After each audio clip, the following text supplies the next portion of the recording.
presento un poco, la inmensa mayoría lo conocéis, levantad la mano que no lo conozca.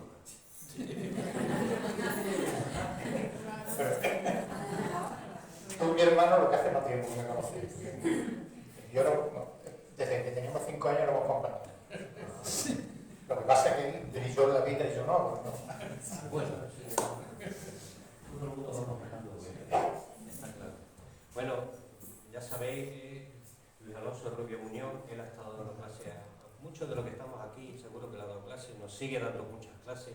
En el museo nos echa una gran mano, ¿no? Cuando se empezó el museo en el año 91, por así decirlo, él vino aquí y catalogó la sala de arqueología.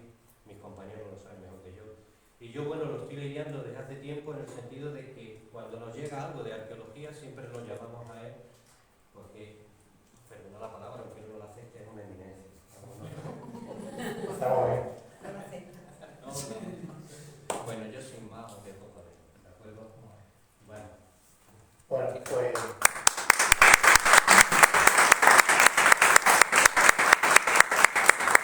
muchísimas gracias por haber venido y además que me siento tremendamente arropado, porque entre los que habéis sido alumnos míos, ¿no?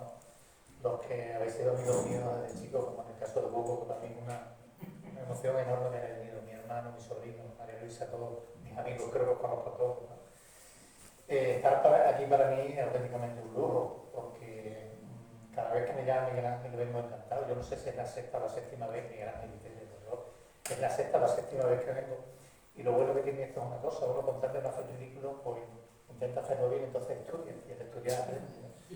Y yo pienso que uno va perdiendo facultades con los años, pero hay una cosa que yo me niego a perder, que es la curiosidad y las ganas de aprender. Entonces estas cosas me vienen muy bien. Bueno, pues vamos a hablar de un tema que tradicionalmente ha sido bastante abandonado, que es el tema de los molinos hidráulicos. Los molinos hidráulicos que, como pone el título, ingenieros mecánicos de la economía preindustrial. Durante muchísimo tiempo los molinos fueron pues, prácticamente la única industria que existió a nivel rural, junto con la fabricación de aceite, con la fabricación en algunos sitios pues, de vino, también donde lo había, las fábricas de sombreros y poco más, es lo que había.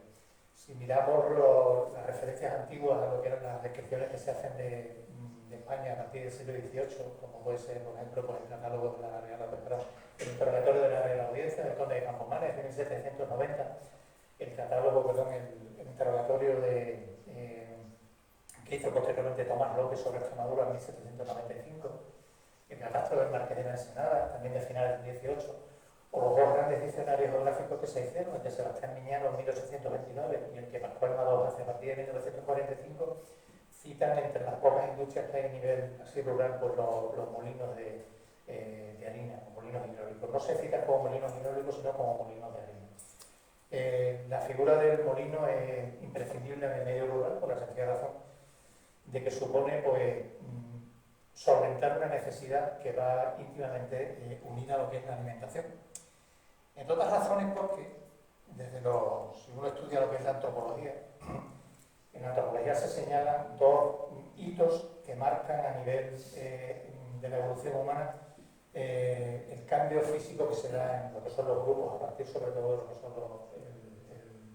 el Homo erectus, el final del Homo erectus, y es por una parte la incorporación del fuego, cuando se empieza a dominar el fuego, y ya la carne empieza a asarse, empieza ya por lo menos a llamarse, con lo cual, pues, y aquí viene otro amigo de toda la vida, mi amigo Pablo, se empieza ya a hacer pues, una mejora en la alimentación. Eso hace que cambie la dentición. De hecho, pues, y aquí tenemos un eminente odontólogo que lo podría decir, que es mi hermano además, pues se pierde lo que son las muelas de juicio. Se ven las muelas de juicio y cambia la dentición precisamente porque la alimentación es mucho más blanda, ¿no? Mientras que antes las muelas de juicio eran una necesidad, hoy son un problema. Un problema porque o nacen torcidas o dan problemas o llegan a salir, eso es un problema. Eso es consecuencia de la evolución.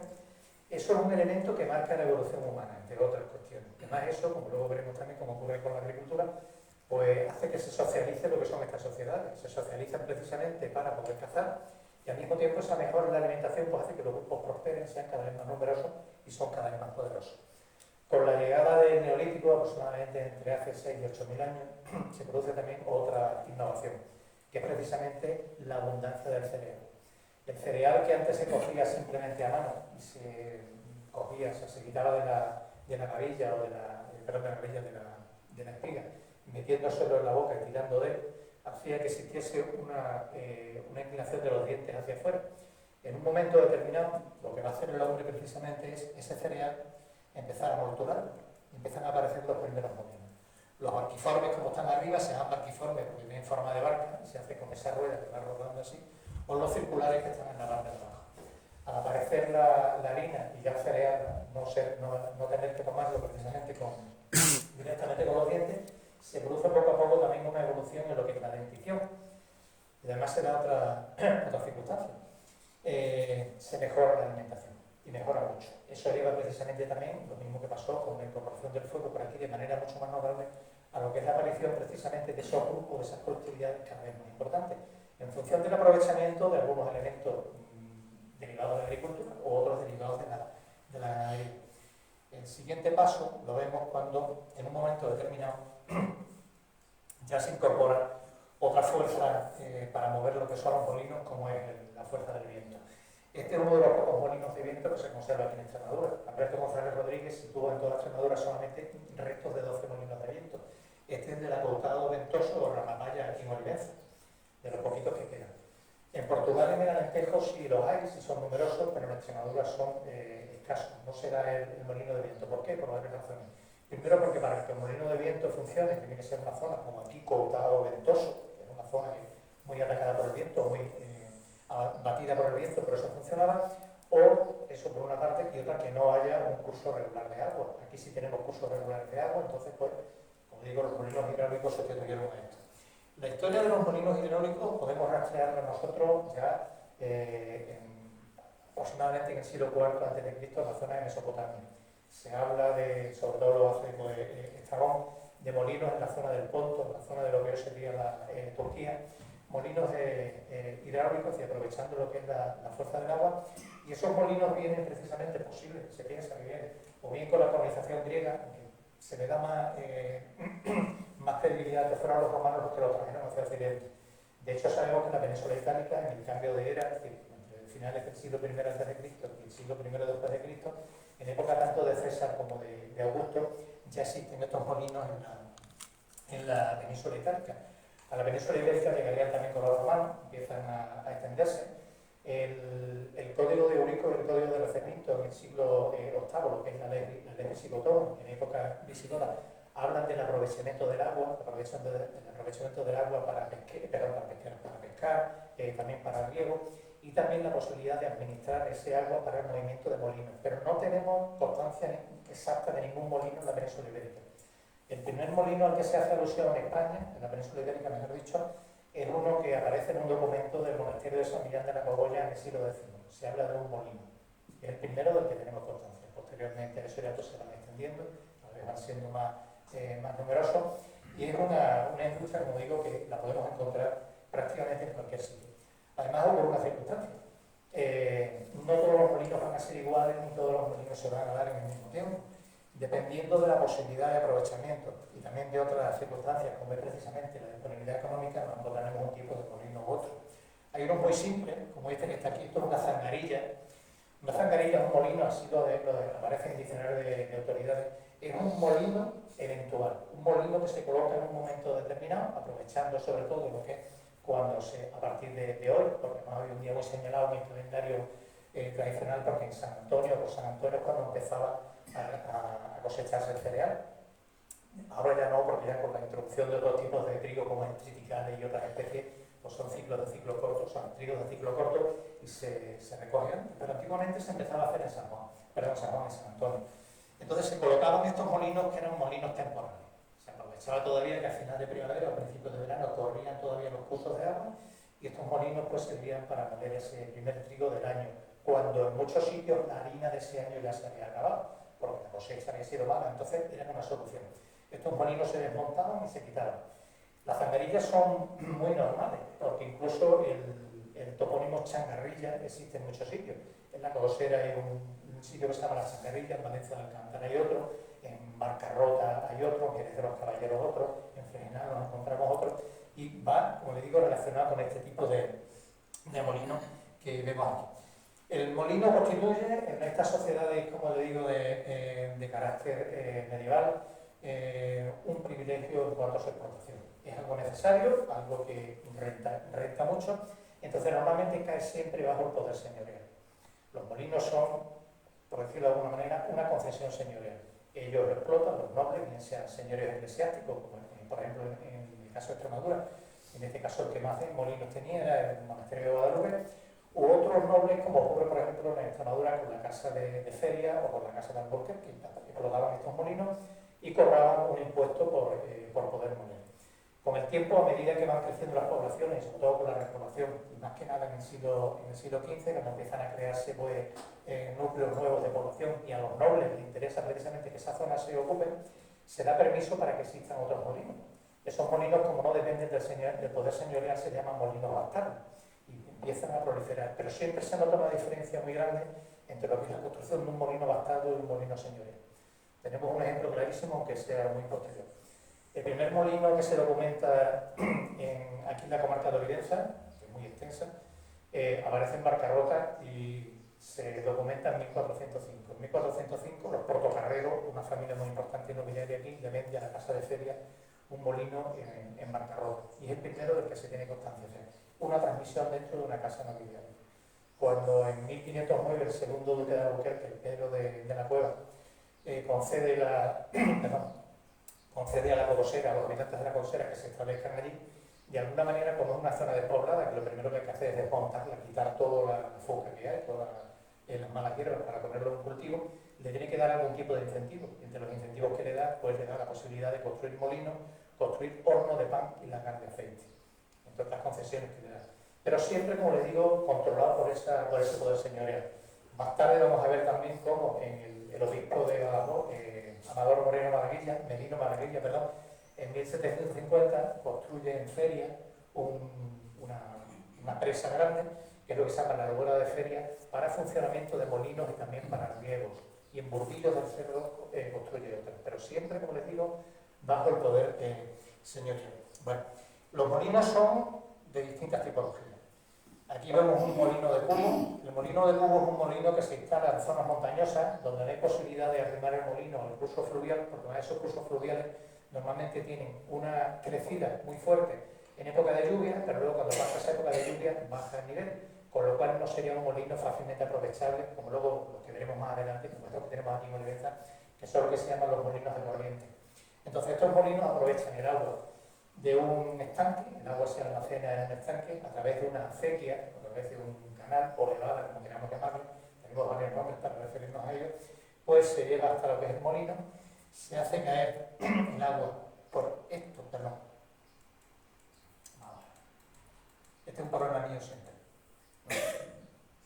Se hace caer por esto que es la torre, el agua viene por ahí, que es la acequia, cae aquí, que es la torre, y abajo está el sistema de molienda, que al caer con tanta altura lleva mucha inercia, entonces mueve el agua. El problema de los molinos de cubo es que funcionan normalmente solo durante una parte del año, mientras se puede embalsar el agua. Cuando no se puede embalsar el agua, los molinos están vacíos. El molino hidráulico, el molino de cereal en general, es una obra lo suficientemente rentable como para tenerlo en funcionamiento todo el año, porque renta mucho. Pero este es el problema que tiene este tipo de molino. Bueno, continuamos. Para que los molinos funcionen, como les digo, hace falta una serie de elementos. Entonces, en los cursos de agua se suelen construir lo que se llaman azudas o azudes, ¿no? Pero normalmente aquí le llamamos pesqueras también, que son pequeñas presas que sin impedir el paso del agua hacen que el agua se levante, luego se construye un canal o acequia, que es la que lleva el agua hasta lo que va a ser el molino, la zona de molienda. Estos azudes o pesqueras tienen otro aprovechamiento, de ahí que se le llama de pesquera también, se utilizaban para pescar. Se utilizaban para pescar porque normalmente, o bien fuera en la parte de abajo con el salto del agua, o con la parte de arriba, se instalaban distintos tipos de arte de pesca artesanales que permitían tener un complemento a lo que era la alimentación o la economía de estas sociedades. Ya en el mundo musulmán, algunos autores, como es el caso de Ibn Hidari y Ibn Hawqal, refiriéndose precisamente en el siglo XII a lo que es el caso de Badajoz, la antigua Guadiana, se hacen alusión, no es que se quejen, pero hacen alusión de que estas azudas o estos embalses impiden o dificultan lo que es la navegabilidad. Y dirán ustedes, si los ríos no eran navegables, bueno, los ríos no eran navegables como en el caso de los Guadiana, con embarcaciones de gran tamaño, pero sí embarcaciones de pequeño tamaño, que servían precisamente para o bien remontar las aguas o bien bajar el cauce con aquellos productos agrícolas o el producto que fuera para comerciar con él. Tengamos en cuenta que las carreteras no existían, como ahora, ni mucho menos, no había otro medio de transporte, entonces el medio fluvial era importantísimo. De hecho, mucho más tarde, aunque sea un poco saliendo del tema, en época de Carlos I y de Felipe II se construyó el Canal Imperial de Castilla. El Canal Imperial de Castilla, la finalidad que tiene fundamentalmente es sacar el cereal de todo lo que es la zona de tierra de campo hacia los puertos del norte o llevarlos a las ciudades como puede ser Valladolid o Venta de Vernos, precisamente para vender ese trigo. Si ese trigo va andando en acémilas, andando en carros, tarda mucho, porque aquí tiene un transporte muchísimo más rápido. Bueno, seguimos. Esta azúcar o represa, aquí la vemos en el caso de Badajoz. Esta es una de las que estaba en Badajoz, esta de aquí, está un plano de Badajoz. Bueno, estas azúcar o represas hacen que suba el nivel del agua, sube el nivel del agua precisamente, habría unas canalizaciones para llevarlo a los distintos molinos. En el caso de Badajoz, Alberto González Rodríguez pues, cita varios molinos, cita el molino de Moscoso, cita el de La Garza, el de los Clérigos, también el Molino Nuevo, el de La Feña, el de La Enramada. El que está más al sur es el de Malpica, que aquí en Olivenza será como un molino de Olivenza, pero Malpica todavía queda en el término de Badajoz. Luego veremos una foto del molino de Malpica. Estas azudas, como le digo, servían para levantar el agua y llevarla a los molinos. Pero también tiene un inconveniente. Tengamos en cuenta que en este caso el río Guadiana, porque nos vamos a centrar en lo que es el caso del río Guadiana, porque hablar de todos los molinos de España sería imposible. En el caso del Guadiana es un río que tiene un régimen muy irregular, con tremendas crecidas, unas crecidas tremendas, algunas crecidas históricas, por ejemplo una que se dio en el siglo IV, que arrasó prácticamente entero el puente romano de Mérida, tal y como lo vemos ahora mismo, un puente reconstruido.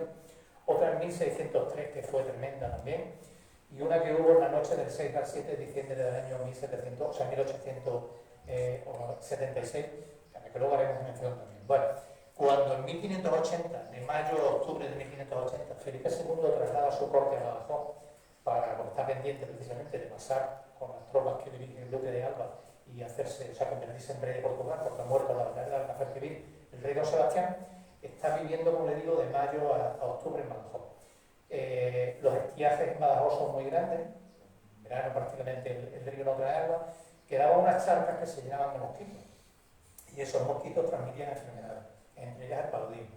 Los de Badajoz, por decirlo de alguna manera, estaban como un poco inmunizados, pero entre el séquito que viene con Felipe II viene precisamente su mujer, la reina Ana de Austria. La reina Ana de Austria contrae precisamente paludismo y muere en Badajoz.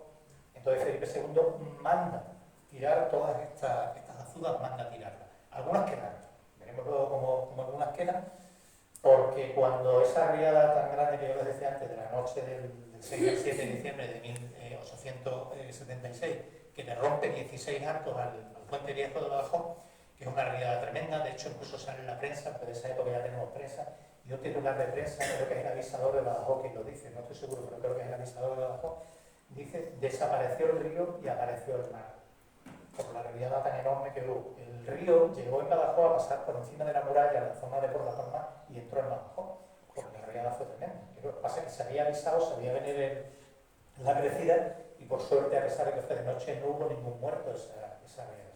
Pero la riada fue enorme. Entonces, claro, eso generaba unas inundaciones a las cuales se le achacaba parte de culpa a esas azudas. Cuando venía el agua, el río no desagüaba.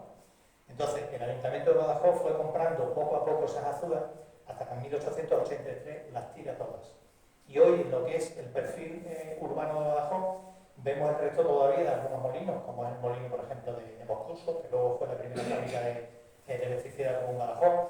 Quedan restos de la molineta, quedan restos del molino también en mitad del río, de lo que fue el molino de los canónigos, el molino de la Tarasca, la confluencia del Calamón y del Revilla, pero no queda nada. Como digo, esos molinos desaparecieron prácticamente todos. Bueno, otro elemento fundamental para la provisión de los molinos son las acequias. En lo que es la terminología de la molinería, tiene mucha importancia en lo que es la influencia musulmana. Y de hecho veremos cómo conservamos nosotros palabras que todavía están incorporadas a lo que es la lengua española, como es el caso, por ejemplo, de aceña, que es un molino, como es el caso también, por ejemplo, de azul, que son esas presas. La noria, la palabra noria viene de una palabra árabe que es mura, y otras palabras, por ejemplo, zangarilla, como veíamos antes, son palabras árabes, que han quedado precisamente en la terminología de lo que podríamos llamar nosotros lo que es la ingeniería del agua. La ingeniería del agua y en este caso aplicada precisamente a los molinos. Bueno, aquí tenemos, como le digo, pues una acequia. Las acequias no todas eran iguales ni mucho menos. Había que ver dónde se podía captar el agua para dirigirla hasta los molinos. En ocasiones estas acequias servían para dar servicio a los molinos, para dar servicio a varios molinos, incluso a veces tenían un aprovechamiento mixto, tanto para el riego como para los molinos. Existe una costumbre muy antigua, que también tiene un nombre en España, que también tiene un nombre árabe, que es almoceda. La almoceda no es ni más ni menos que la costumbre de utilizar el agua por turnos. Pero como aquello que no se paga o que es gratis no se valora, había que pagar la almoceda. La almoceda era un impuesto pequeño, pero que suponía que la gente no desaprovechaba el agua. En muchos sitios, pues, siempre era preferencia el uso para los molinos sobre el riego. En el convencimiento de que los molinos eran totalmente imprescindibles precisamente para esta economía que en torno a lo que giraba precisamente lo que eran estos núcleos rurales. Como le digo, era de uso compartido, en ocasiones incluso pues hay enfrentamientos, ¿no? Fernando Jiménez Berrocal, en un estudio muy bueno que tiene hecho sobre los molinos de la ribera del Marco en Cáceres, señala un enfrentamiento entre el duque de Fernán Núñez, que era dueño de uno de estos molinos, y los regantes de la ribera precisamente del Marco, porque el duque de Fernán Núñez quería tener funcionando más tiempo el molino del que le correspondía y hacía abuso precisamente de ese derecho. Entonces hay un pleito. A nivel así más local tenemos otro enfrentamiento. En 1870 se da en la Codosera un enfrentamiento entre Cayetana Mero Osma, dueña del molino del Puente, o molino de los Rubios, y un vecino de la Codosera, que era Antonio Castaño. Llegan precisamente a un acuerdo, ¿no? Porque el uso precisamente tiene que ser compartido. Es decir, tiene que haber, como digo, esa regulación, porque del buen entendimiento viene el buen funcionamiento. Si ese entendimiento no existe, o bien no se riega o bien no se mueve. Y en ocasiones incluso tampoco podían quitarse el agua de los molinos uno a otro. Bueno, los molinos no son todos iguales, muchísimo. Hay muchísimas diferencias entre unos y otros. Vamos a hablar ya de lo que son molinos de corriente. Los molinos de corriente son los que se instalan directamente sobre los ríos o en las orillas de los ríos. Este que estamos viendo aquí es el que se llama molino de Zafra. El molino de Zafra está a la altura prácticamente de Puente Ayuda, aquí en Olivenza, pero en el lado portugués. Entonces, la estructura de los molinos depende de muchísimas cosas. Luego veremos varios ejemplos, ya digo, no podemos verlos todos, porque tendríamos que ver entonces cientos y cientos de ejemplos. Entonces, un molino es una obra que tiene que ser una obra consistente. Y tiene que ser una obra consistente primero, porque en el caso, por ejemplo, del Guadiana, está sometida a las posibles crecidas a veces bestiales de lo que es el río, con lo cual tiene que ser una obra muy sólida, tremendamente sólida. Para ello se emplean materiales muy buenos, mientras que las casas se hacen, por ejemplo, simplemente con pizarras unidas a huesos, sin argamasas de ningún tipo, a veces simplemente barro, aquí se emplea la cal. A veces hay que dotarlos de elementos que fortalezcan precisamente esa obra, como son los contrafuertes, tajamares, incluso los mismos igual que los puentes.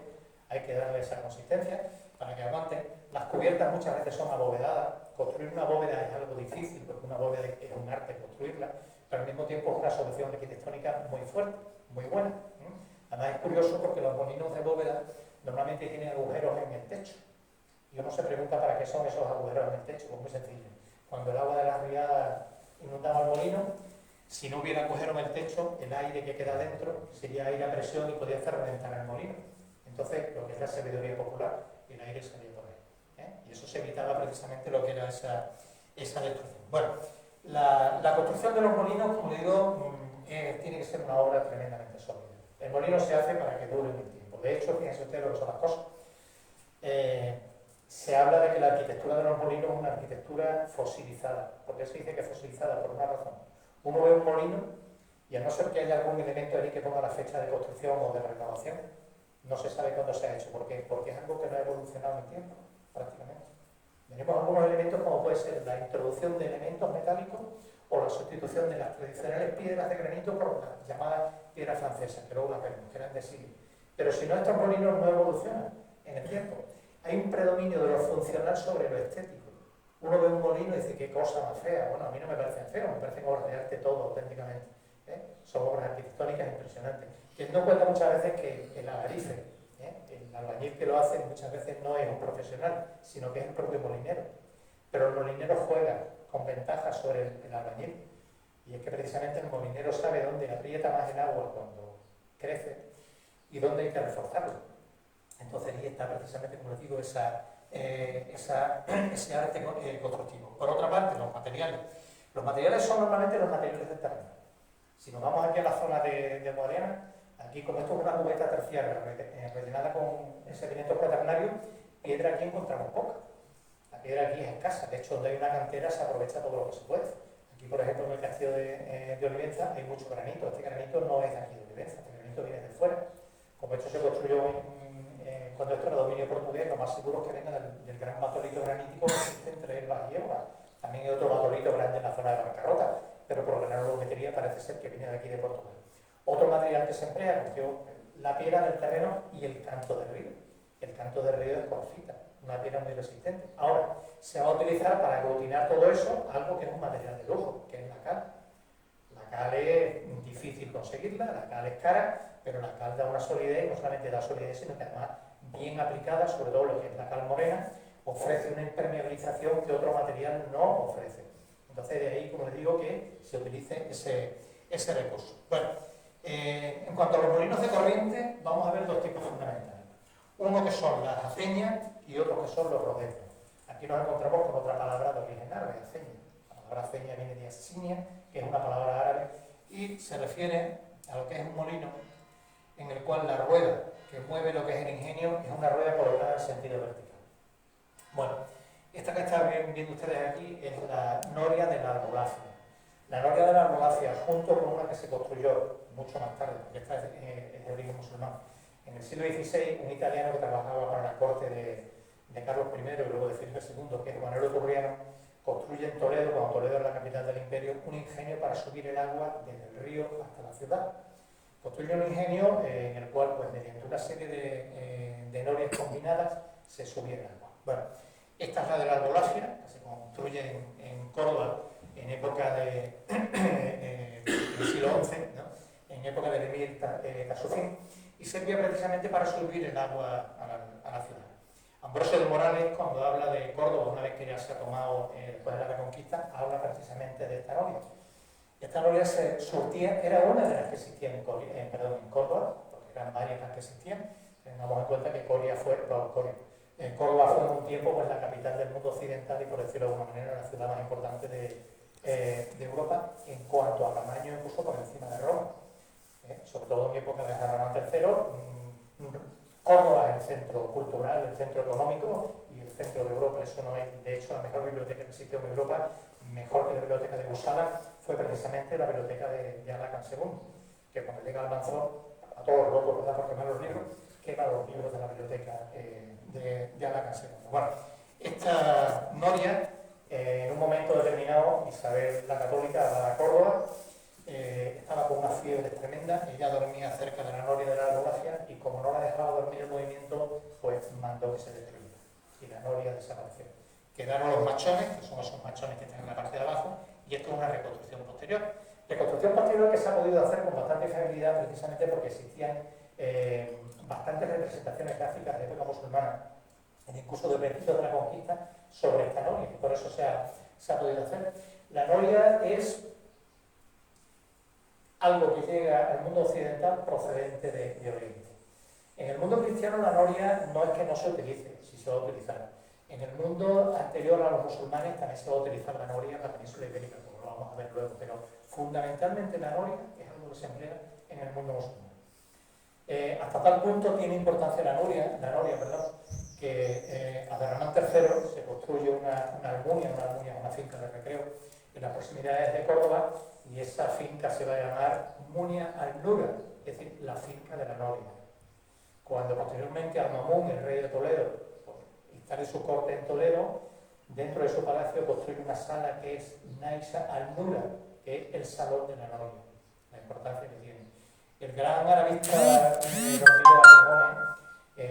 recoge unos versos de un poeta de Badajoz del siglo XI, que Abdul Muhammad, que dice que en el entorno de Badajoz, en época del último rey que fue Omar al-Mutawakkil, lo asesinaron en el año 1094, pues en el entorno de Badajoz hay muchas almunias con norias para surtir precisamente estas fincas de recreo y también para el movimiento de molinos. La noria no es que haya desaparecido, lo que ocurre es que la noria tiene un problema, y es su construcción y su mantenimiento. Mientras que un molino de rodeno, como veremos luego, pues suele ser toda una estructura fundamentalmente de piedra, la noria en gran parte es de madera. Entonces lleva muchos problemas mantenerla. Ahora, ventajas de la noria sobre el molino de rodeno, o de la ceña sobre el molino de rodeno. La noria profundiza más en el agua, y entonces el movimiento que provoca en las piedras para moler es mucho mayor, la fuerza que tiene es mayor. Cuando esta noria, a través de un eje, transmite el movimiento al molino, lo que se hace es que mediante un juego de ruedas multiplicadoras se puede controlar la velocidad de la molienda, bien sea más fuerte o bien sea más floja. Pero ya le digo que con la desaparición de lo que es el dominio musulmán, pues la noria prácticamente va a desaparecer. Se conservará la noria para la extracción del agua de los pozos. Todavía los que ya tenemos cierta edad lo hemos visto en el campo cuando éramos pequeños, antes de instalar los motores eléctricos, cómo las norias funcionaban. Había un animal de carga dando vueltas y se sacaba el agua para el riego. Bueno, como les decía, la noria se utilizó con anterioridad en la península ibérica. Esto que ven aquí ustedes es una reconstrucción de lo que es el sistema de extracción de agua de las minas de Río Tinto durante la dominación romana. Lo que se aplica aquí es un sistema que Arquímedes de Siracusa había definido muy bien. Él es el inventor del tornillo de Arquímedes y de la rueda también para sacar el agua de las minas. Entonces, mediante distintas norias va subiendo, aquí lo vemos. Esta sería la parte más profunda de la mina. Esta noria sube el agua a otro embalse, de este otro embalse a así va saliendo y se va sacando. De estas norias se hablaba de esas norias, que esas norias habían existido, pero nadie las había visto. Entonces, cuando a finales del siglo XIX los ingleses, con muchísimas vistas, pues crean la Rio Tinto Mineral Company y empiezan a explotar las minas de Rio Tinto, una de las cosas que hacen es volver otra vez a la explotación de zonas que se habían abandonado, y en esas zonas que se habían abandonado empiezan a aparecer las norias. A día de hoy se han localizado restos de entre 40 y 50 norias. Una de ellas está instalada en el Museo Arqueológico de Huelva, y otra, como era una compañía británica, pues se llevó al Museo Británico y está en el Museo Británico. Bueno, continuamos. El otro sistema es el sistema del molino de Rodeno. El molino de Rodeno, esto que ven ustedes aquí, es el Rodeno. Esta es lo que está debajo del molino. El agua, como luego lo veremos en otra lámina, entra por allí, por el bocín, pega aquí en lo que es estas láminas que aquí son de hierro, pero pueden ser también de madera, que son sálvidas, y empieza a dar vueltas y eso transmite lo que es el movimiento, como luego veremos, a través de esto que es el eje, lo transmite hacia la parte de arriba, donde está precisamente el sistema de molino. Bueno, este es un molino tipo. Aquí vemos un molino tipo. El molino es muy simple en su estructura. Es una obra muy recia, una obra que aguanta siglos y siglos. De hecho, en la Cobosera todavía hay uno que se construye a partir de 1509. Aquí tenemos molinos, lo que pasa es que están prácticamente casi todos cubiertos ya por lo que ha sido la presa de Arqueva. Tenemos molinos muy antiguos también. Pero, como les digo, estos molinos son obras muy recias. Se utiliza para los molinos los mejores materiales que hay. De hecho, en ocasiones se recurre al expolio. El expolio de sacar las piezas de granito que ya están talladas, ya están grabadas, para ponerlas en determinadas zonas del molino. El molino no solamente tiene el riesgo de poder ser destruido por lo que es una riada, sino que la vibración dentro del molino siempre es mucha, por dos razones. Primero, porque el agua tiene que entrar con fuerza, y porque la piedra del molino, tengan en cuenta que la piedra, como la que vamos a ver luego, algunas llegan a pesar 1000 kilos. Entonces, una piedra que pesa 1000 kilos, dando en ocasiones más de 100 vueltas por minuto, eso genera una vibración que, como la obra no son muy sólidas, se puede venir abajo. Entonces, por decirlo de alguna manera, ahí se echa el resto de la construcción de un molino. Se echa todo. Tanto en cuanto a materiales como entre lo que es el ingenio de la nariz del constructor del molino. Aquí tenemos lo que sería la parte más importante del molino, que es lo que se llama la sala molino.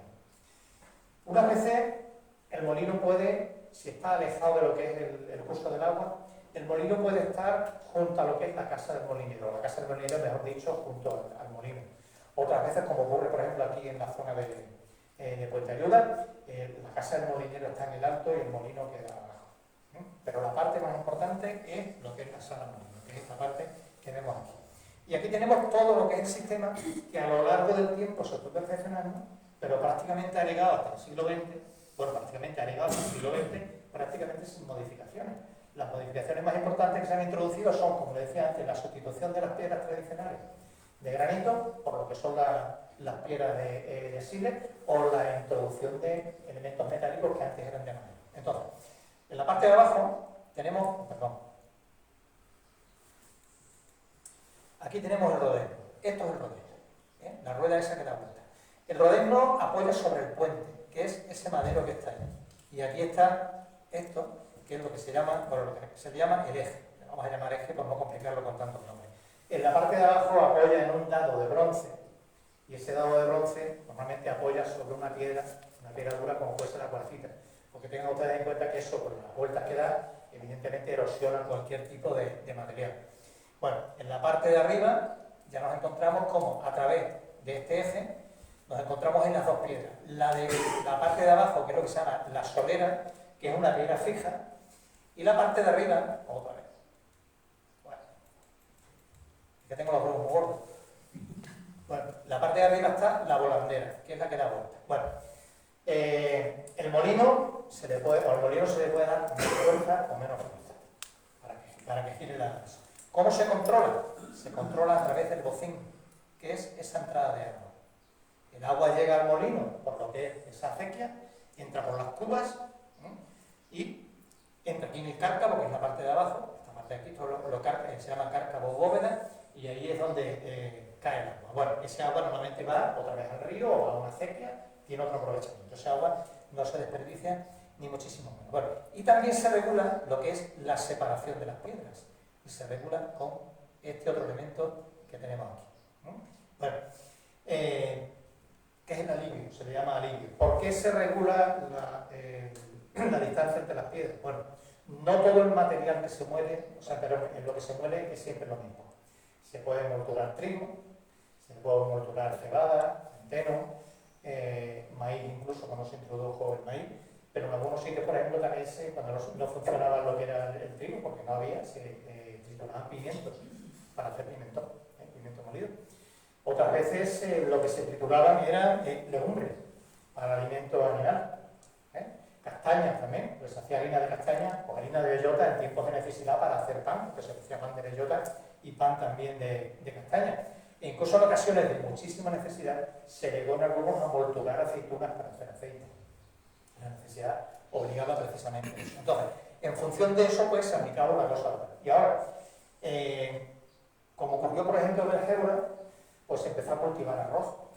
El arroz había que descascarillarlo, y para descascarillar arroz se utilizaron también los molinos. Se colocaba entre una piedra y otra una plancha de corcho, y esa plancha de corcho hacía que el trigo, el arroz, al ser más fino, no se quemase, no se tostase, y se hacía ahí con mal cuidado, porque la piedra también tenía que girar a menos velocidad y más separada, y se hacía arroz.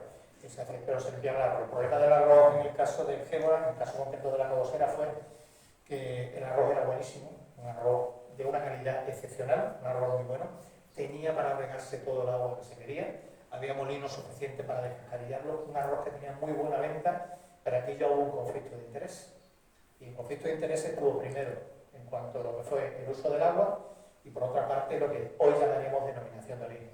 El uso del agua fue por lo siguiente: Badajoz a finales del siglo XIX bebía del agua del Gébora.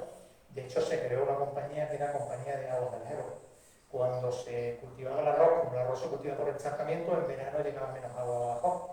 El Ayuntamiento de Badajoz mandaba a sus alguaciles a que rompieran las presas de la Cobosera para que corriese el agua. Cuando todavía no habían llegado a Badajoz los alguaciles, los de la Cobosera habían reconstruido una vez las presas y estaban otra vez cultivando el arroz. Solución.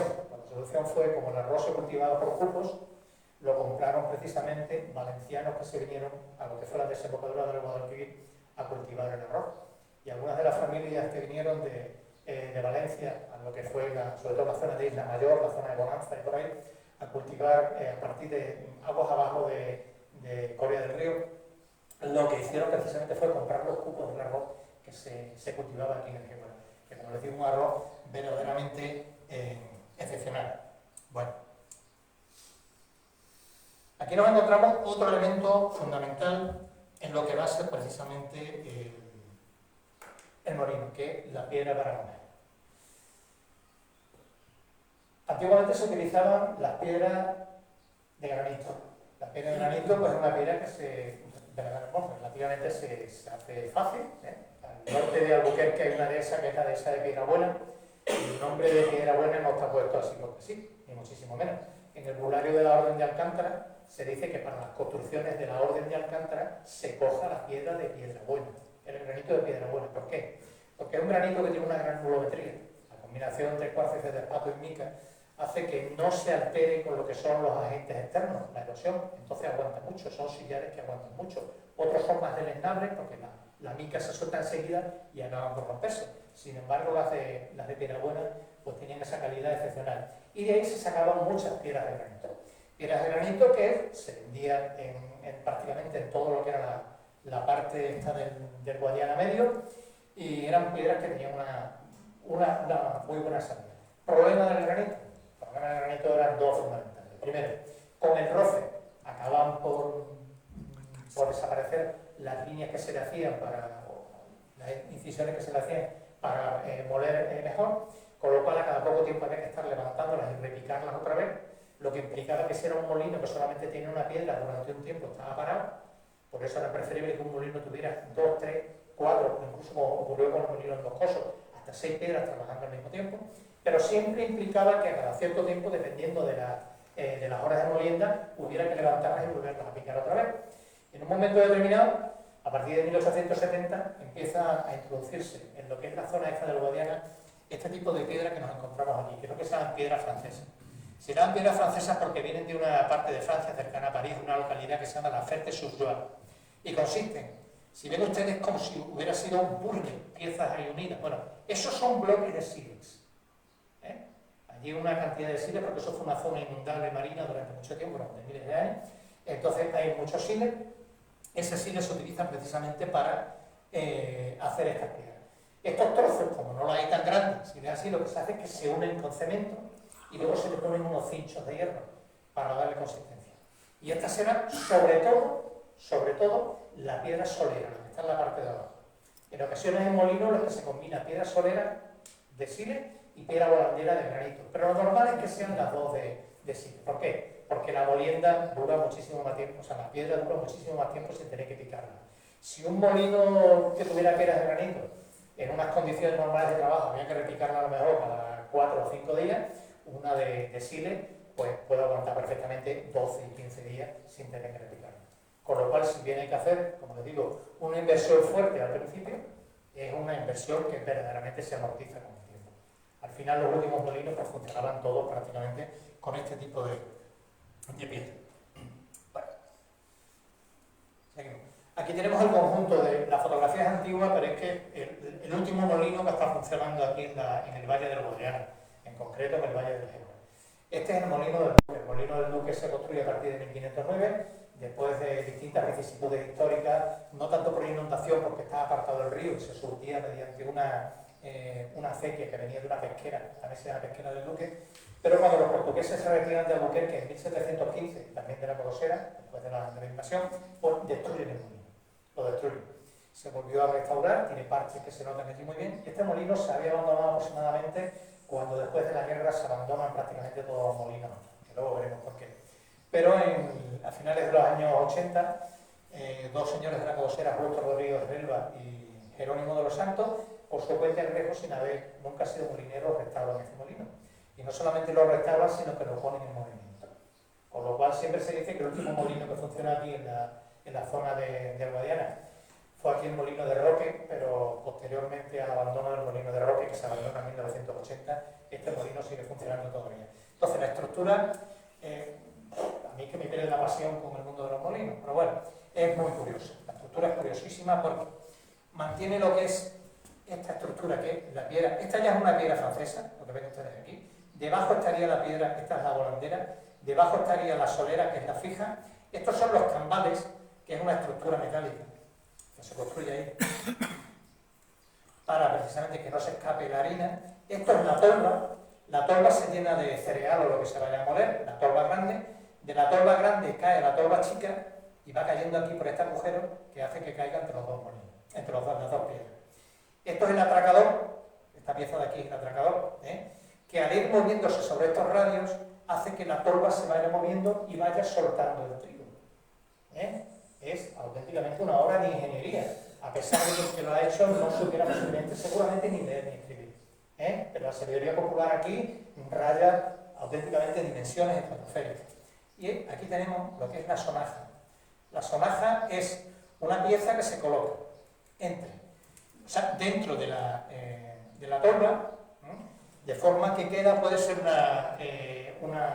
normalmente se ponía o bien un campanillo, una esquila, o también se colocaba una herradura.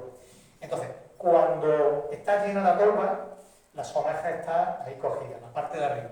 En el momento que la tolva ya se vacía, se libera la parte de arriba y cae encima de la piedra. Cae encima de la piedra y empieza a sonar clan, clan, clan, clan, clan, como un sonido muy característico. La piedra no puede funcionar sin nada para moler porque se estropea. Entonces el molinero, que mientras tanto ha podido estar en la huerta, ha podido estar pescando, ha podido estar durmiendo la siesta, se le da la gana, lo que él quiera, ¿no? Se despierta o viene aquí y vuelve a llenar otra vez la tolva. En ese intento, como digo, además que no tenéis que parar el molino ni muchísimo. Bueno, todo lo que es la molienda está regulado por una serie de normativas legales. Esta que vemos aquí son las ordenanzas municipales de Badajoz de 1767, en la cual se regula por lo que es la provisión del pan, panaderos, moliendas de los ríos y Ataona, en la cual se fija absolutamente todo. Se fija lo que es las medidas que tiene que haber, cómo, en qué época hay que moler, cuándo se puede coger agua y cuándo no se puede coger agua, pero no son las únicas normativas que hablan de esto, ¿no? Ya tenemos, por ejemplo, lo que son fueros antiguos, como son el fuero de Coria, el fuero de Usagre también, o el fuero de Plasencia, que hablan precisamente de esta normativa precisamente para que funcionen los molinos. Está todo regulado, absolutamente todo regulado. En un intento, como les digo, de que no se escape absolutamente nada a lo que es la molienda. Todo está absolutamente controlado. En un momento determinado, pues, se regula, entre otras cosas, lo que hay que pagar por moler. Los molinos trabajan a maquila, y aquí nos encontramos otra palabra árabe. Maquila es una medida, una palabra árabe. La maquila normalmente son entre 3,5 y 4 kilos por fanega, otra palabra árabe, de fanaca. La fanega son 46 kilos de trigo. Entonces, el molinero tiene que respetar esa maquila. Normalmente se respeta.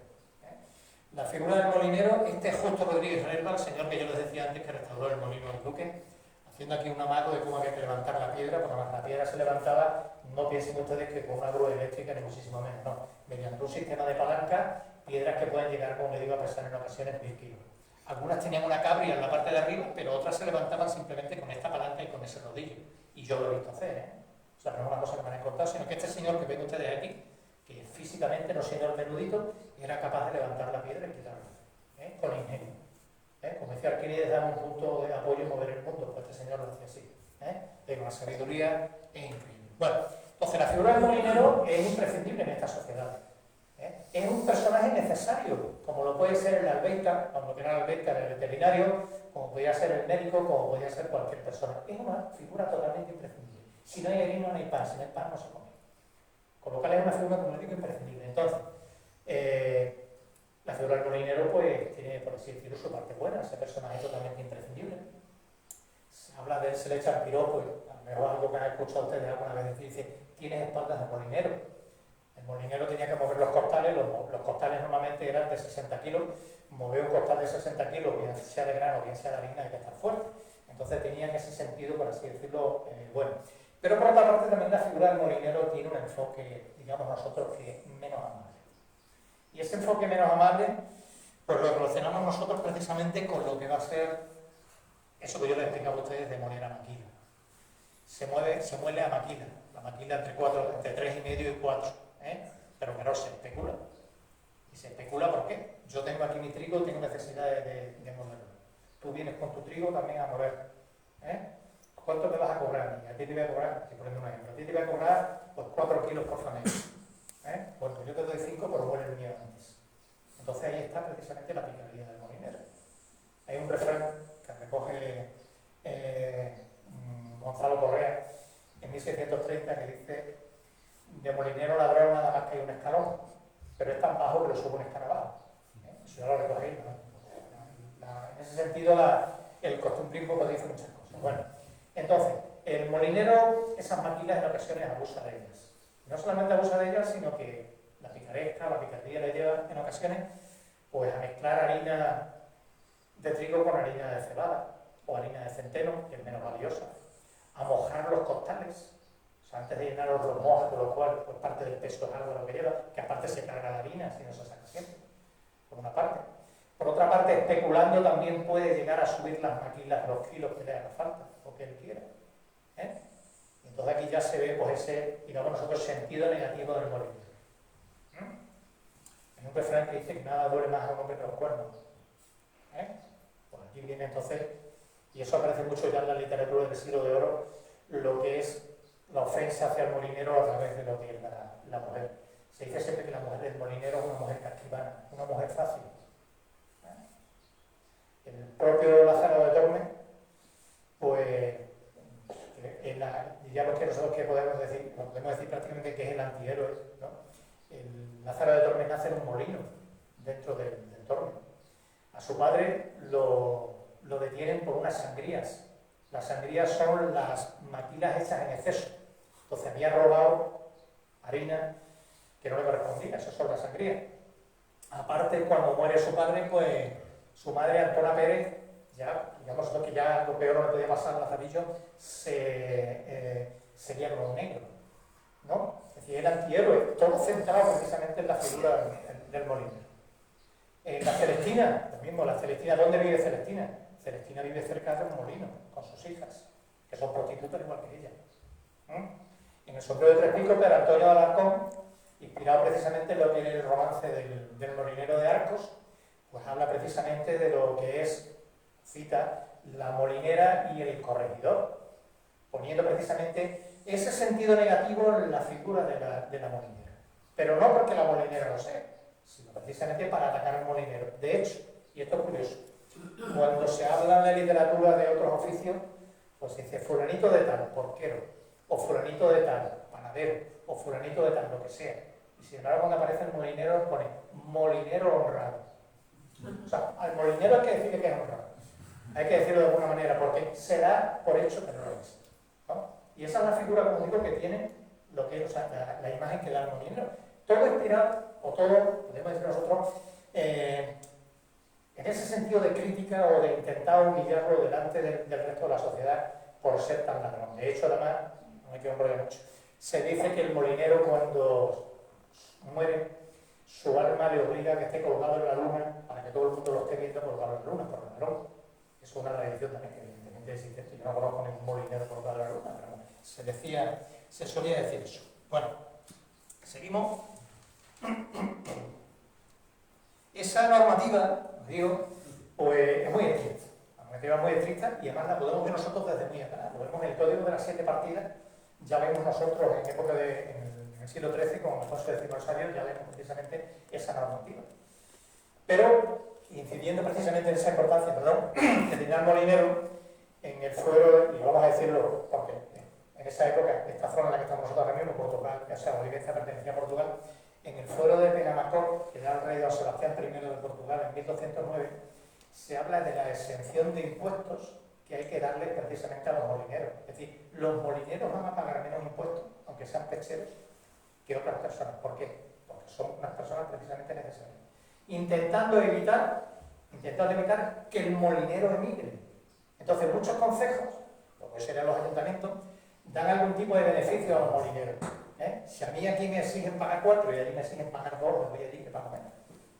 Entonces, como digo, esa es una exención que se hace, que sería aplicable posiblemente a través de las entidades portuguesas, como es muy posible que ocurriera precisamente aquí en Olivenza. Bueno, no tenemos en España lo que podríamos llamar nosotros un corpus o una recopilación de todos los molinos que pudieran existir, no ya en España, sino en esta zona de Guadiana. Hay, por ejemplo, una recopilación buenísima de los puentes, que fue la que hizo Carlos Fernández Casado, que hace la historia del puente en España, los puentes romanos, que es una obra de todo el que estudia el puente romano, pues de obligada consulta. No tenemos aquí en España esa obra que se refiere a los molinos, ni mucho menos. Tenemos tratados generales de molinería. El mejor de todos, sin duda alguna, la tecnología popular española de don Julio Caro Baroja, el mejor etnógrafo que ha existido en España. Otra obra importante, la que hicieron Escalera y Villegas sobre molinos y panaderías tradicionales, en general, pero no una obra así que podemos decir nosotros que englobe todos los molinos, ni muchísimo menos. Existen estudios locales. Aquí, por ejemplo, para el caso de Olivenza, tenemos dos estudios buenísimos.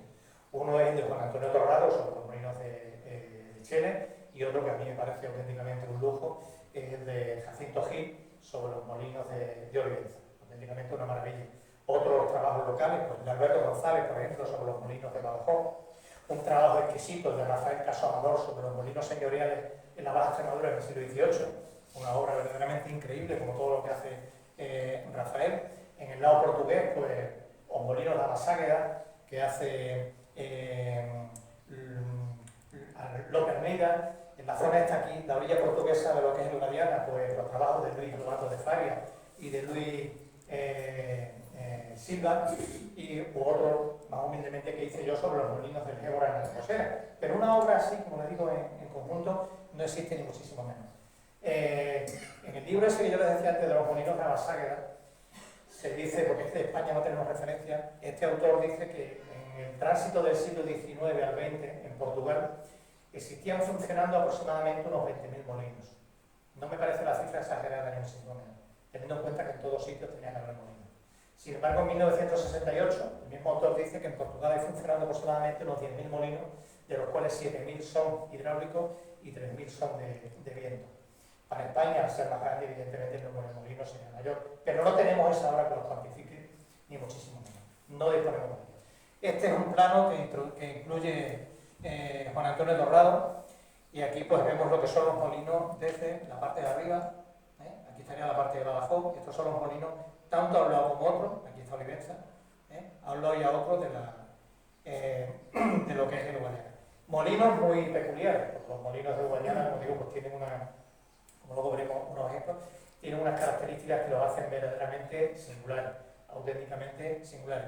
En el caso concreto de Olivenza, pues las referencias que tenemos son las que tanto Sebastián Miñano en su diccionario geográfico, como posteriormente también Pascual Madó en su diccionario hace. Pero Pascual Madó dice que aquí en Olivenza había 12 molinos. Tiene que ser bastante ajustado a la realidad por una razón, porque el capítulo de Olivenza del diccionario de Pascual Madó lo hace Victoriano Parga. Victoriano Parga es una persona bastante fiable en las cosas que escribe. Entonces, pero no lo sitúa ni muchísimo menos. Sabemos que existían molinos en las charcas de Ramapaya, uno que queda todavía, que es un molino de cubo, junto con el molino de Roque, los dos únicos molinos de cubo que encontramos por aquí, y los otros tres son de corriente, que funcionan de cubo con lo que es el agua de la charca y los otros con el agua del Ramapaya. También había molinos en la ribera de Olivenza, que luego veremos dos, que ya están semisumergidos, y sobre todo los del Guadiana, que son los más importantes. En el catálogo, en el cadastro de la Ensenada, solamente para el lado español, quitando Olivenza, Talia y Alconcel, porque entonces eran portuguesas en esa época, cita el catálogo del Marqués de la Ensenada aproximadamente 80 molinos para la comarca de Olivenza, para lo que es la comarca. Si extrapolamos eso, todo lo que es la zona, pues cogería esto, pues el número estaría por encima de los 130, posiblemente 150 molinos. Reseñarlos todos es imposible. Muchos porque han desaparecido y por lo que queda, pues, lo que queda son prácticamente restos en ocasiones muy difíciles de localizar. Bueno. Aquí nos encontramos otra localización de molinos que está curiosa por una razón. Estos son los molinos de la Codosera, en el término de la Codosera. En un espacio exiguo que coge el río Gebra y el río Geborete, desde Portugal hasta que entran a Albuquerque, Se localizan un total de 20 molinos, con lo cual la concentración de molinos es bastante grande. Pero es que siempre se dijo, hasta que se hizo en los años 60 una plantación auténticamente salvaje de 960 hectáreas de eucalipto, que la riqueza más grande que tenía la cocosera era el agua, y eso era así, una abundancia de agua y una calidad buenísima, y ahí que anteriormente se hubiera cultivado arroz. Entonces, era una concentración muy grande de molinos que estuvieron funcionando muy intensamente, porque incluso se venía de Albuquerque a traer el trigo aquí. Albuquerque no pasa ningún río por delante, pasa el Ebro, pero a una distancia bastante grande, entonces se venía a trabajar aquí. Pero la concentración más grande de molinos que existe en Extremadura, o por lo menos que yo he localizado, es la que señala tanto Víctor Ribello Bravo en Extremadura durante la dominación musulmana y Fernando Jiménez Berrocal en lo que es la Ribera del Marco. En Cáceres, el río que tiene es insignificante, prácticamente es la Ribera del Marco, que desemboca enseguida en el río Guadiloba. Bueno, pues en un espacio de 6,5 kilómetros se localizan 28 molinos harineros y 3 batanes, que funcionan también con agua. El batán es un ingenio que sirve precisamente para enfortir los paños. Los paños eran muy vastos y mediante unos mazos grandes de madera se ablandaban precisamente para poder tejerlos. Esa es la máxima concentración que yo de momento conozca en Extremadura de estos molinos. Bueno, este que ven ustedes aquí es el molino de Malpica. No, pero sí, este es el molino de Malpica. El molino de Malpica es el que empieza con el que podemos decir nosotros que empiezan ya los molinos de Olivenza, aunque pertenece al término de abajo. Aquí vemos nosotros cómo es una estructura que se puede decir prácticamente una estructura acastillada. ¿Qué quiere decir una estructura acastillada? Una estructura muy fuerte, en la cual los vanos para entrar luego se simplifican al mínimo.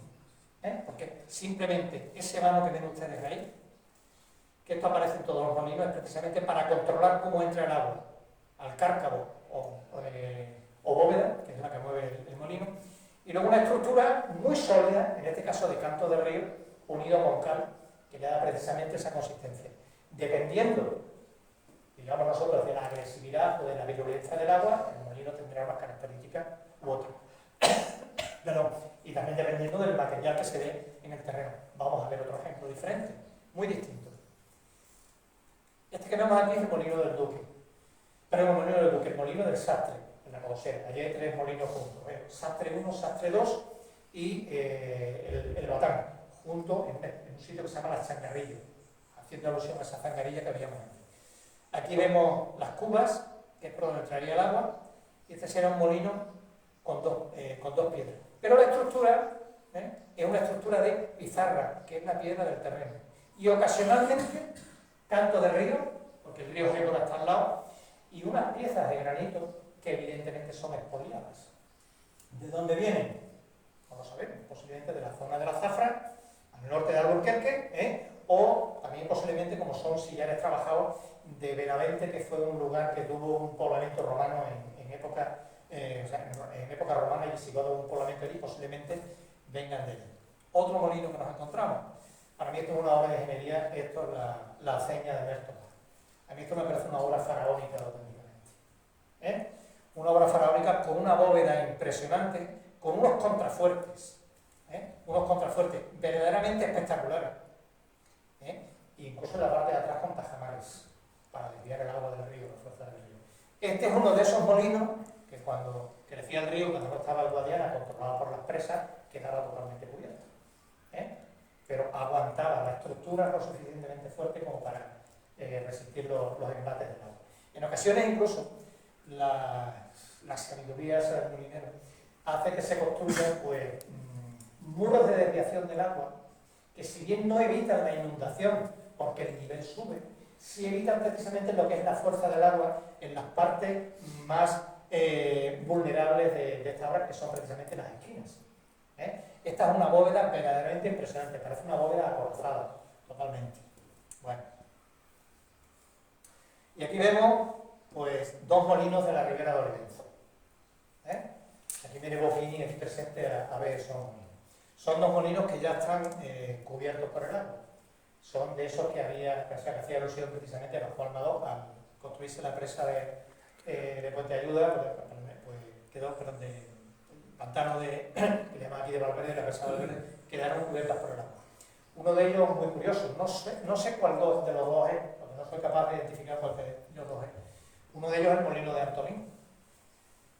Recuerden ustedes que antes hablábamos precisamente de esos sucesos que ocurrieron en los molinos, de si la molinera, la casquivana, que no sé qué, que no sé cuánto. Bueno, pues en 1929, en uno de estos dos, que no sé cuál, se produce un asesinato por celos. Y es un señor, el molino, el dueño del molino era un tal Antolín, viene un señor que se entiende con la molinera y con la mala suerte de que viene el marido cuando están ahí, como se suele decir, metidos en harina. Y acaba con él. Y eso aparece en la prensa en 1929, asesinato en el molino de Antolín. Además tiene una connotación muy curiosa, haciendo eso de la alusión, aquí somos todos mayores, no nos vamos a asustar ninguno. La alusión que se hace en la literatura del siglo de oro, se utilizando eufemismo. Y cuando hay una pareja metida, metidos en la cama, ¿no?, manteniendo relaciones sexuales, se dice, le están dando el molinillo. En esa alusión precisamente a lo que era precisamente ¿no? Bueno, esto es un molino de los de Puente Ayuda. Este molino está cubierto por el pantano, totalmente. Este es muy curioso porque hay una sucesión de molinos que están cubiertos, ya no se ven, con la crecida de la presa de Arqueva han quedado totalmente cubiertos, pero a pesar de las crecidas, a pesar de todo, ahí la estructura sí.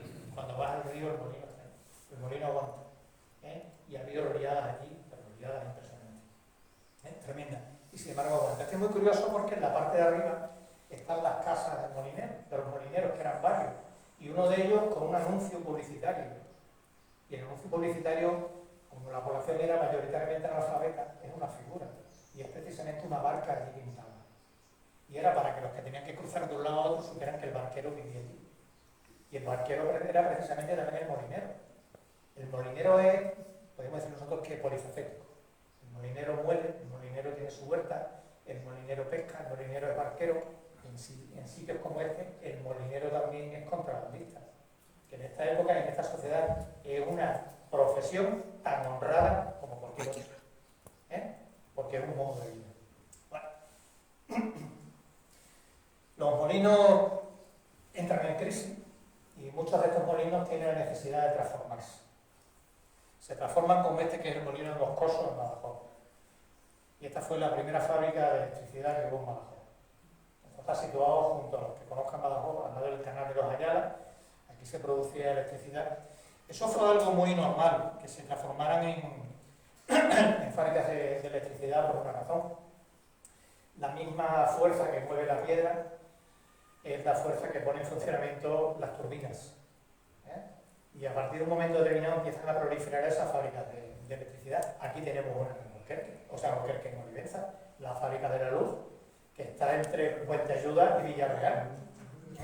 La fábrica de la luz, la que estuvo suministrando de energía eléctrica a Olivenza hasta 1958. Con un diseño de lo que es la producción, que lo hizo un arquitecto que se llama Federico Membrillera, que surtía de electricidad a Olivenza. Así ocurrió, por ejemplo, en Olivenza, ocurrió en Badajoz, que fue la primera fábrica de electricidad. En esa presa que yo le decía a ustedes antes que había en la Albura de Feria, pues en 1930 se instala también un sistema de producción eléctrica, se trajeron unas turbinas y para arrancar esas turbinas, que eso es algo que suena un poco así como anecdótico, se trajo un motor de un barco. Se había desguazado un barco, se trajo un barco, se tuvo ahí. Y esa fábrica de electricidad estuvo suministrando durante mucho tiempo pues energía eléctrica a Feria, Villana de los Barros y Solana de los Barros. Y Santa Marta. Estuvo suministrando. Bueno, los molinos entran en crisis por muchas razones. Primero porque a partir de la Guerra Civil la Comisaría de Abastos pues controla muchísimo lo que es la producción de todo, absolutamente de todo. Aparecen las cantillas de racionamiento, el trigo está muy controlado y los molinos ya pues tienen que ajustarse a unos cupos muy reducidos. Tiene que haber un libro de entradas y salidas. Estos libros evidentemente pues no se seguían mucho menos, y muchos molinos funcionan de noche. Funcionan de noche precisamente para escapar a ese control. Pero le surge un competidor tremendo, que es la aparición en España y en esta zona de Extremadura también, de lo que son las modernas fábricas de harina. Con unos sistemas, como es el que se instaló aquí en Extremadura primero y que tuvo más extensión, que es el sistema Naverio, un sistema de origen suizo, que sirve por una parte para producir electricidad y por otra parte también para molturar el trigo, con una diferencia. A diferencia de las antiguas muelas de granito, entre otras cosas, pues, las muelas de granito lo que provocaban es que en la harina fuera granito hecho polvo, o sea, muy fino. Y eso lo que hacía es que limaba la corona de los dientes. Si nosotros vemos un yacimiento antiguo, un yacimiento romano, por ejemplo, o medieval incluso, vemos que los esqueletos no tienen picaduras en los dientes. Porque no tienen picaduras, no comían tanta azúcar ni tantas porquerías como nosotros ahora. Sin embargo, en la harina del pan que tomaban había ese grano de granito que hacía que se le limaran las coronas de los dientes. Bueno, pues con la aparición del sistema de Aveiro se mejora la situación. Y se mejora la situación porque mediante un sistema de cilindro la harina sale mucho más fina, no lleva ningún tipo de impureza. Es una harina que no se tuesta, es una harina más blanca todavía, mucho más fina. Y además que aprovecha mucho más otros productos derivados como son los salvados. Entonces llega un momento, evidentemente, que ya no hay forma de hacerle competencia. La primera que se instala en Extremadura es la de Alcántara. Es la primera de a partir de ahí ya pues empiezan a proliferar en muchos sitios. Los molinos ya pues entran en decadencia total, muchos tienen que cerrar porque no hay forma de hacerlo. Pero sin embargo, como canto de un cisne, como el canto del cisne, como ya me intento decir, todavía estoy yo aquí, algunos molinos van a experimentar un cambio en lo que es su forma de funcionamiento. Y vemos aquí el plano de un molino que es muy pequeño. Este es el molino de Majada Vieja, que está en el río Geborete, afluente del Gébora. Esto, bueno, la planta aquí la tienen ustedes el alzado y aquí la planta. Este molino, la sala molino, no llega a los 5 metros cuadrados, son 2 y pico por 2 y pico. Un molino muy pequeñito, además es muy difícil acceso, porque para aprovechar el agua se construyó la barranca de la Sierra de la Lamparona y viene el agua por una acequia. El agua entraba por aquí, por ahí entraba el agua y salía por ahí. Funcionaba solamente con una piedra, era un molino muy pequeño. Y esos son los contrafuertes que están precisamente para aguantar la barranca que viene encima. El molino, como les digo, muy pequeño, solamente contaba con el pollo, aquí, ahí, vamos a ver. Vamos. A ver qué he hecho, que no sé lo que he hecho. No, tenemos que volver porque es interesante. ¿Perdón?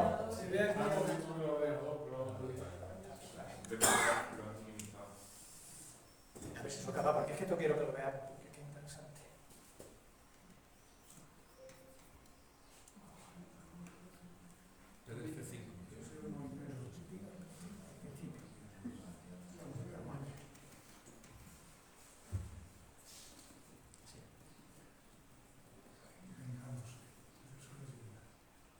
Bueno, es interesante un espacio tan pequeño, que deja de funcionar como molino, porque entre otras cosas no era rentable, tenía muy difícil acceso, no había núcleos de población prácticamente en el entorno, pero antes de decir me rindo y desaparezco, pues va a ocurrir una cosa muy curiosa. En el año 1947 se empiezan a instalar una serie de puntos luminosos entre Madrid y Lisboa para la navegación nocturna de los aviones, ¿no? Entonces, en Extremadura se construyen 3 puntos de referencia, ¿no? Bueno, en Extremadura 2, perdón, pero entre Madrid y Lisboa se instalan 3. Uno en Talavera de la Reina, otro en Jaraicejo, en Cáceres, y otro en La Cousera, en lo alto de la Sierra de la Lamparona. Ahí se instala un faro de avión. Los aviones por la noche, como los instrumentos de navegación entonces no eran como los de ahora, necesitaban esos puntos luminosos. Desde la altura se iban guiando por esos puntos luminosos. Y en lo alto de la Sierra de la Lamparona, a una altura de 565 metros que tiene sobre el nivel del mar, se construye un faro. Ese faro tenía una torreta metálica con una lente que tenía una desviación de 2 grados sobre el horizonte, precisamente para no ser horizontal, sino ir proyectado hacia arriba. Y funcionaba el motor en la parte de abajo con petróleo, ni siquiera con gasolina, era un motor antiquísimo. Todo eso por un señor que se llamaba Serino, que era el farero, todos los días tenía que subir a encender el faro. En un momento determinado se moderniza el faro y se le instala una lámpara eléctrica. Allí no había tendido eléctrico, a día de hoy todavía no lo hay. ¿Cómo se suministra de fluido eléctrico ese faro? Muy sencillo. Aprovechando lo que era el espacio movimiento del agua, se instala una turbina y esa turbina cargaba unas baterías. Esas baterías estaban cargándose constantemente y Celino, el farero, se encargaba de subir una caballería esas baterías para ponerlas en funcionamiento. Y ese faro estuvo funcionando en 1953, cuando ya aparecieron nuevos sistemas de navegación y desapareció, ¿no? Entonces, para que vean ustedes lo que he conectado una cosa con otra. Yo, por respeto a ustedes, me voy a callar ya. No, yo, por mí, habla mucho más. Para mí, como digo, un mundo apasionante, totalmente el mundo de los molinos, porque creo que mucho debemos a todo esto, ¿eh? Porque mataron los molinos mataron muchísima hambre, pero muchísima hambre.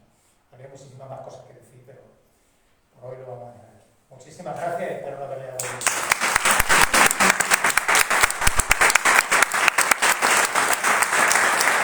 Si hay alguna pregunta, y yo la sé responder, la respondo. Si no, le digo, pues espero usted que lo voy a mirar estos días, quedo con ustedes. Pero bueno. Nada, pues muchísimas gracias. Todo lo dicho.